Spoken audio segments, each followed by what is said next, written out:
হিন্দুদের প্রাণপুরুষ পুরুষোত্তম ভগবান রামের প্রাণ প্রতিষ্ঠা ঘিরে মাতোয়ারা গোটা দেশ।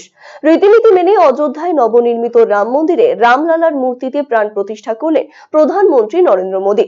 ফলে রাম আবেগে ভাসছে গোটা দেশ। সারা দেশের পাশাপাশি বালুরঘাটেও প্রভু রামচন্দ্রের পুজোয় সামিল বিভিন্ন এলাকার সনাতনীরা।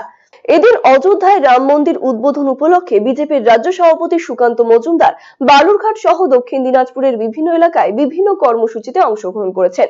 পাড়ায় পাড়ায় রাম পুজোর পাশাপাশি ধর্মীয় স্থান ঘুরে দেখছেন।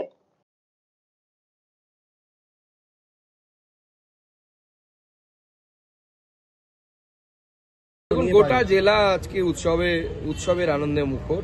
জেলার বিভিন্ন জায়গায় বিভিন্ন সংস্থার পক্ষ থেকে তারা বিভিন্ন জায়গায় রাম পুজোর আয়োজন করেছে, কোথাও রাম মেলা, এবং সব শেষে পুণ্যত্ব আত্রেয়ী নদীর তীরে কল্যাণী ঘাটে সেখানে আমরা 1 লক্ষ প্রদীপ প্রজ্বলন এবং রাম পুজোর আয়োজন করেছি। হাজার হাজার মানুষ সেখানে অংশগ্রহণ করবেন।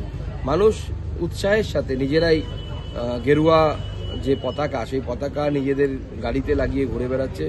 মনে হচ্ছে গোটা রাজ্য জুড়ে একটা উৎসবের মেজাজে চলছে। আমরা এটাই চাই, সকলে মিলে আনন্দ করে এই 500 বছরের যে সংগ্রাম, এই সংগ্রামের যে বিজয়, সেই বিজয়কে যেন আমরা সেইভাবে উদযাপন করতে পারি। কর্মসূচি শুধুমাত্র উস্কানিমূলক কর্মসূচি, এতে প্রকৃত হিন্দু যারা তারা কেউ অংশগ্রহণ করবে না। জালি হিন্দু কিছু আছে, হিন্দু সেজে থাকে, তারা অংশগ্রহণ করবে।